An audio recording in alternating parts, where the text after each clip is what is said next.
Hi, welcome to the Drama Free Relationship Zone. Have you ever felt like there just wasn't enough days in a week or enough hours in a day to help you balance your life with relationships, work, friends? Well, you're not alone.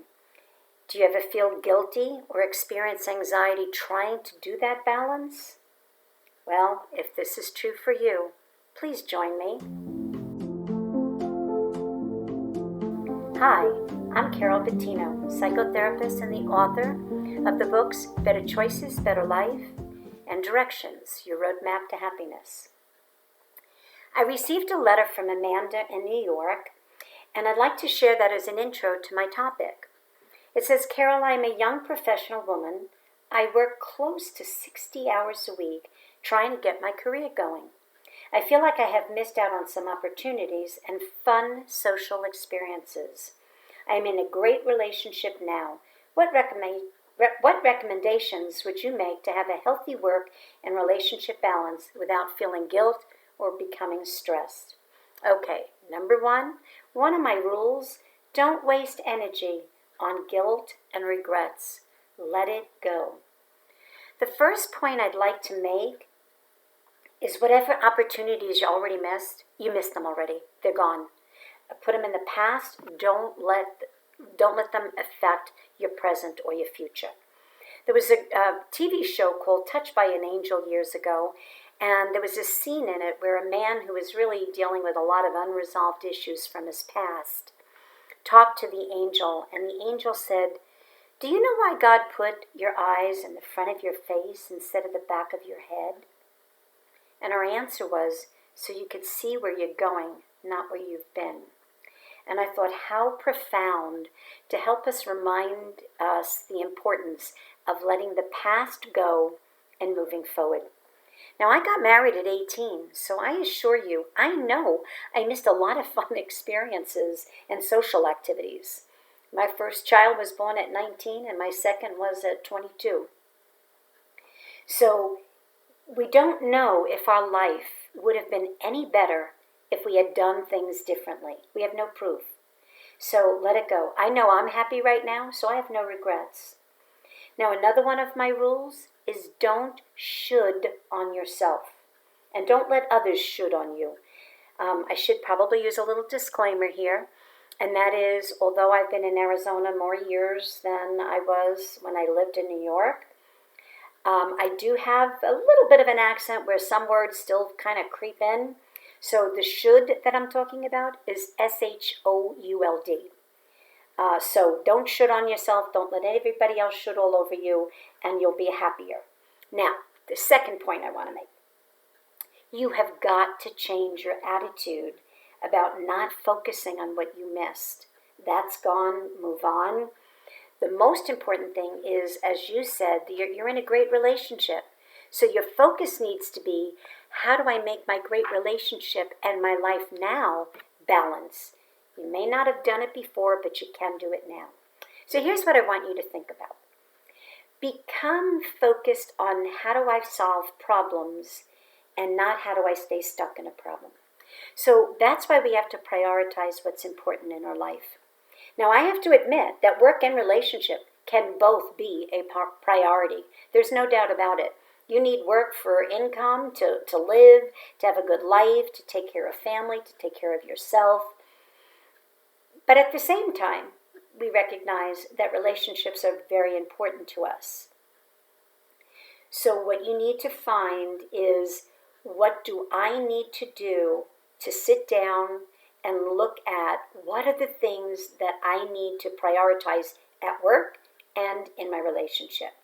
Now, think about this for a minute. Look at how many couples maybe somebody is deployed, or somebody has a night shift and a day shift, or somebody has to do a lot of traveling. The way to deal with that is to communicate with your partner and discuss what's going to work for us, because we don't have the life everybody else does. I'm working 60 hours, or my spouse or partner is deployed. What do I do? So the key is, put your effort in the quality of time, not quantity. So maybe you need to make a special day during the week where you do something special with your partner. Sometimes when couples have weird hours, they only get one day during the week. They don't even have enough time to talk because one's working while the other one's sleeping. So make a special time during the week where you do something just the two of you. And it can be at home. It doesn't have to be anywhere else. During COVID, my husband and I had what we called comedy night. And he would go on YouTube and he would check what kind of comedians were on, and we would sit and listen to them. And we would actually have what we called our comedy night, our date night in the house. And I would make up like a little antipasto. I would, cut up some salami and pepperoni and cheese and all kinds of things. And we would munch on that. And it was kind of fun. It wasn't a dinner. It was just our munching, on an appetizer while we watched and listened to the comedians. My son had told me him and his wife actually like to watch some of the TikTok animal videos, and they say they just laugh because some of them are funny. And I've seen some, and they're right, they are kind of funny. But another thing that I recommend is you can play couple games, like questions. Now they have it where you can actually buy a box of cards where the questions are there, or a container where they have strips of paper and you pull one out and it may ask you a question like, if you could talk to anybody, living or dead, who would you want to talk to and why? And it was just so interesting to be able to do things like that. So do that at least maybe once a week.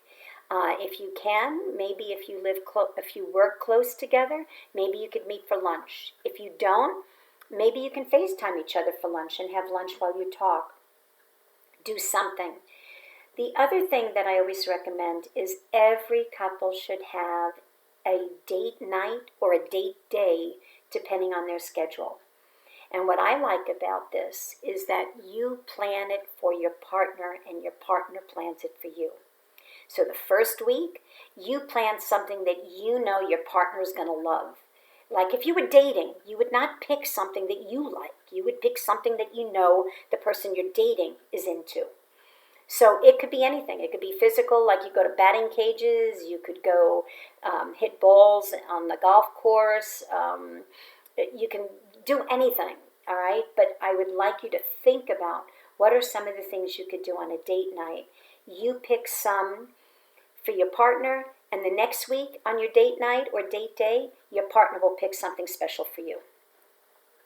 Another thing you can do, when we talk about there's not enough days in a week or hours in a day, it's like make it a priority. You can. There is plenty of time. Sometimes people can look at, maybe I need to not go to the gym this morning, and I'll go into work for that hour, and I'm going to come home earlier so I can have that one night a week with my partner. The other is when we talk about planning an occasional weekend or getaway or even a day trip. Just do something fun. I don't care if you pick up food, make food, go get fast food, whatever it is you want. Go somewhere and have a picnic. Go for a hike. Or if you like physical things, do some physical things. If you like fun things, go to a museum. But do things where you can talk. Sometimes a day trip could be an hour away, drive. But you realize in that hour, you could be talking. So good communication. When on your way home, you're talking again. So that can also be helpful. Another point that I'd like to make is that look at your options that you have regarding how you balance your work week. Now, you're working 60 hours. What happens, once a month you only work 40 hours that week? Or one day you take off, not literally take off the day, but you can take off after 8 hours and work, your other 12 hours the other days. Just think about it. I'm just giving you ideas right now, but think about what you can do to modify that. And sometimes we can modify it by once every couple of months, take a day off where your partner takes a day off, you take a day off, and there's an all-day outing. So there's ways of doing it. You have to make it a priority. Once you make it a priority, you start to think about the things that you can do instead of focusing on the problem. A lot of times we complain about a problem instead of becoming more solution-oriented and not problem-oriented. Another thing is that I'd like to make a point on is when you talked about guilt. Guilt means you've done something wrong or you've made a mistake. If you said to me, Carol, the ambulance just came to my neighbor and took the man away, I feel so guilty. Do you know the first question I'd be asking? What did you do? And you'd say nothing. Then I would remind you that it's not guilt. You just feel bad. So again, don't get stuck, in the issues that you can't control. Focus on what you can control. Thanks for your letter. Now I'd like to talk a little bit about how some people get anxiety. They don't just get stressed, they get anxiety when they try to balance their life and their relationships. And sometimes it could be a relationship with a partner. Sometimes it could be a relationship with the friends. And that's where sometimes the drama comes, is you didn't invite me, you didn't call me. I called you the last 2 times and you couldn't go. And it creates drama where it doesn't need to be. So I think it's important for you to look at what are the things that you want in these relationships and begin to prioritize them. Now, I want to talk about this anxiety, where sometimes anxiety can come from. Anxiety comes from fear. And people could have fear of abandonment, fear of losing, the relationship. They can worry about things. They have irrational thoughts. So much of the fear that they sometimes have is based on unrealistic expectations or worry about how someone else is going to react. So think about some of these things. When you're feeling guilty or bad because you're not doing something for yourself, you may have gotten a message from someone that you're selfish when you think of yourself, that you should always put others in front of you. Now, I'm all for, and my family will tell you, that more often than not, I put other people before me. However, there are times, I'm sorry, I already have plans, and I'm not willing to change them unless it was an emergency for obvious reasons. But otherwise, no, and that doesn't make me selfish. So again, it's your attitude towards some of these things. Sometimes people can have anxiety because of a past relationship or a present partner. In other words, if you're with somebody who's controlling or big into the drama, then everything becomes a big issue. Oh, well, you want to be with them instead of me. I didn't say I wanted to be with them. What I said was, I have plans with them tonight. See, that's using that broken record technique. You don't let them pull you into another conversation. And then when they come back with something else, you repeat it again. No, I didn't say I didn't care about you. No, I'm not being selfish. What I said was, and you repeat it again. So be careful. If you're with a controlling partner, you need to talk that out and work it out. And if not, you really have to reevaluate, is this a healthy relationship?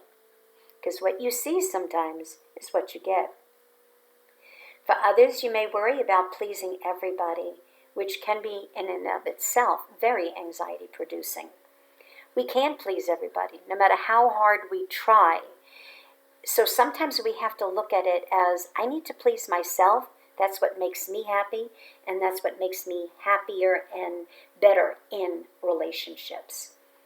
Again, that doesn't mean that we should only care about ourselves. It's finding balance. The other that I'd like to bring up is the struggle some people have with anxiety. If you have a history of anxiety, your brain is going to immediately go to what's going to make you anxious. So you're going to obsess about it. You start to obsess about it, you start to worry about it.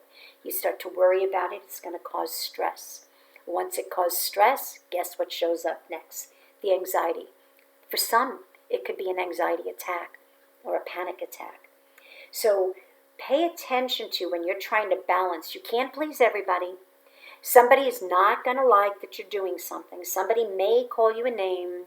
Somebody may get upset with you.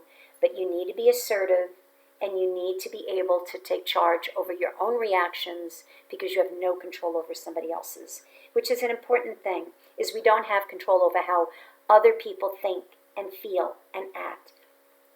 We only have control over our reaction.